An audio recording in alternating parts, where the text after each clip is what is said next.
नमस्कार दोस्तों, एक बार फिर से स्वागत है आप सभी का आपके अपने चैनल हाइपोथेटिक शिवम पर। दोस्तों, आज का जो विषय है एक बहुत ही नया विषय है। हो सकता है आप लोगों ने ज़्यादा इसके बारे में बात ना की हो या ज़्यादा सुना ना हो, बट मेरे मन में काफ़ी समय से इस विषय को लेकर बातें हैं, चिंतन किया है।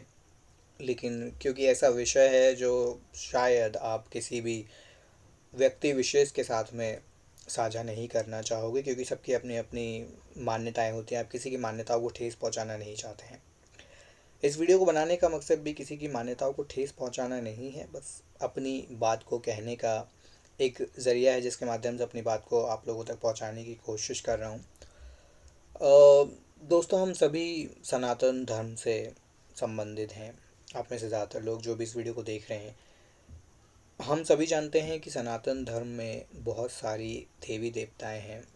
देवी देवताओं में भी कई सारे अलग अलग लेवल्स पर देवी देवता हैं, उनके गण भी होते हैं। ठीक है, उसके अलावा नीचे आ जाइए तो यक्ष यक्षिणियाँ होती हैं, और भी ऐसे कई सारे डिफरेंट लेवल्स हैं जिनको हम वर्शिप करते हैं।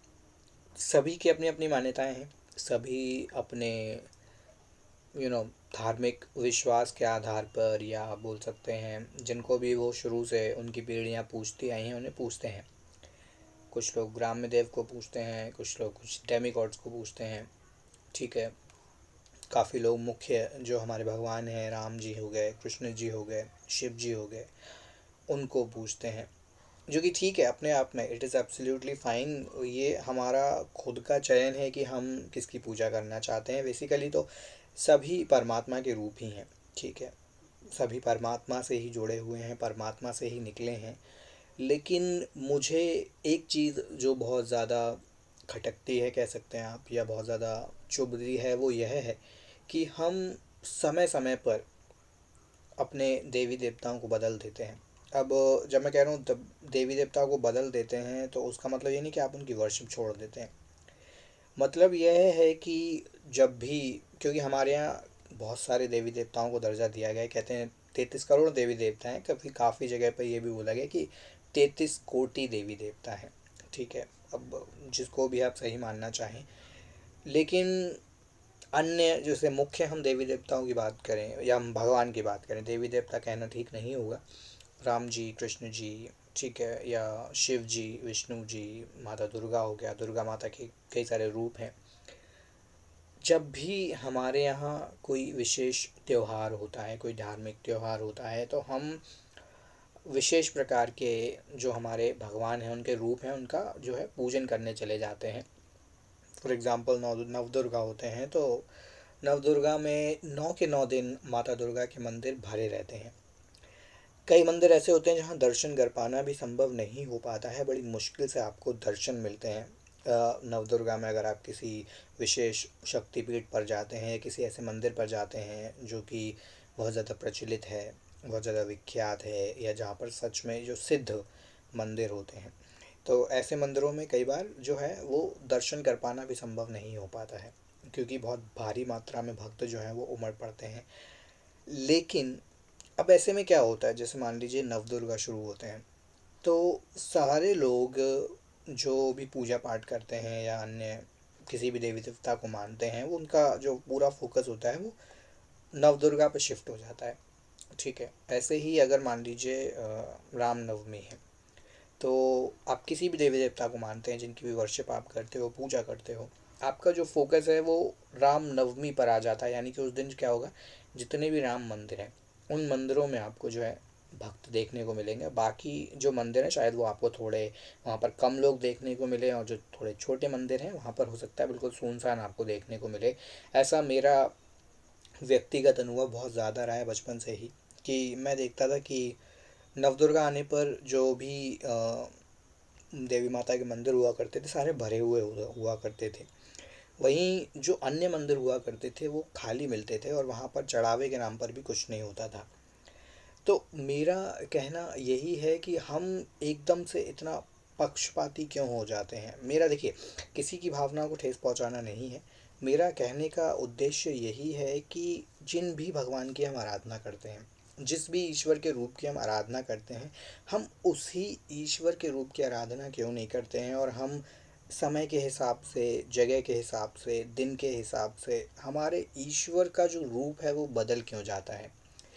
यह चीज़ थोड़ा सा एक सोचने का विषय हो जाता है कई बार। अब इसके कारण कई सारे हैं, अगर इसके हम डिटेल में जाएं। वही एक चीज़ मैं और आपसे कहना चाहूँगा, जैसे अभी रिसेंटली जो है वो संक्रांति निकला, ठीक है।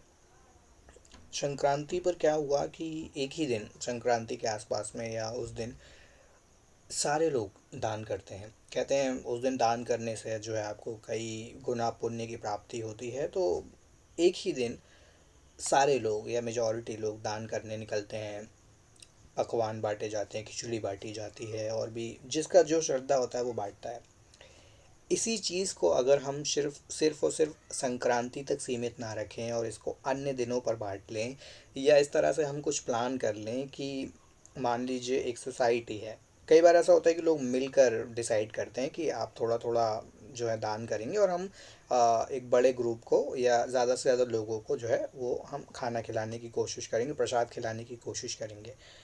वहीं अगर आप इंडिविजुअली इसको कर पाएँ, जो भी लोग सक्षम हैं, तो क्यों ना उसको आप बाँट लें कि एक दिन आप खिला दीजिए, अगले दिन आप खिला दोगे, अगले दिन आप खिला दोगे। अगर इस तरह से भी हम अपनी ज़िम्मेदारियाँ बाँट लें, तो सोचिए कितने लोग जिनको डेली खाना नहीं मिलता है, उनको खाना मिल जाएगा।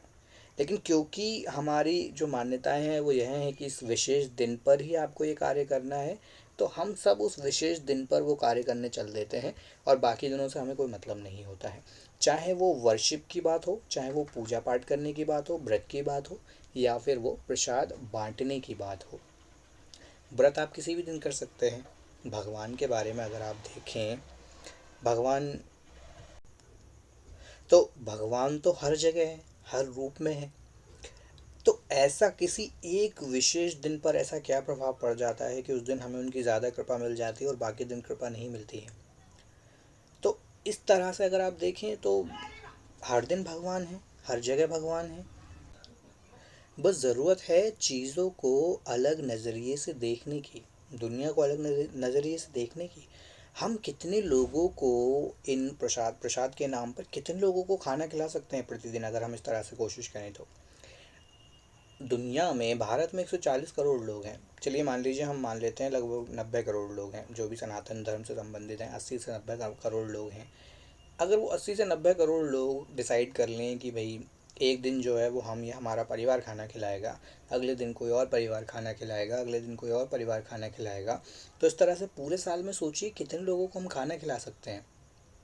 वहीं जो चीज़ हम एक ही दिन पर कर रहे हैं उसको अगर हम पूरे साल में एक एक दिन के हिसाब से करें, तो कितने लोग खाना खा सकते हैं। दूसरी चीज़, वर्शिप के पॉइंट ऑफ व्यू से अगर हम देखें तो समय के अकॉर्डिंग हमारा जो भगवान का स्वरूप है वो बदल जाता है। तो मुझे लगता है वह चीज़ नहीं होनी चाहिए। भगवान आपके लिए हमेशा एक जैसे रहने चाहिए। I am sorry. तो भगवान हमेशा एक जैसे रहने चाहिए। भगवान का स्वरूप मुझे समझ में नहीं आता हम क्यों बदल देते हैं। शिवरात्रि पर भगवान शिव के मंदिर में भीड़ होता है, रामनवमी पर भगवान राम के मंदिर में भीड़ होता है, कृष्ण जन्माष्टमी पर भगवान कृष्ण के मंदिर में भीड़ होता है। ये चीज़ समय समय तो नहीं कहूँगा, बट थोड़ा समझ के परे है। क्या हमें ऐसा लगता है कि रामनवमी पर अगर हम भगवान राम के मंदिर में जाएंगे तो हमें ज़्यादा पुण्य मिलेगा, कृष्ण जन्माष्टमी पर अगर हम भगवान कृष्ण के दर्शन करेंगे तो हमें ज़्यादा पुण्य मिलेगा, नवदुर्गा में अगर हम माता को ज़्यादा भोग लगाएंगे, उनके मंदिर में जाकर चढ़ावा चढ़ाएंगे, या जो भी सामग्री होती है वो करेंगे तो हमें ज़्यादा पुण्य मिलेगा।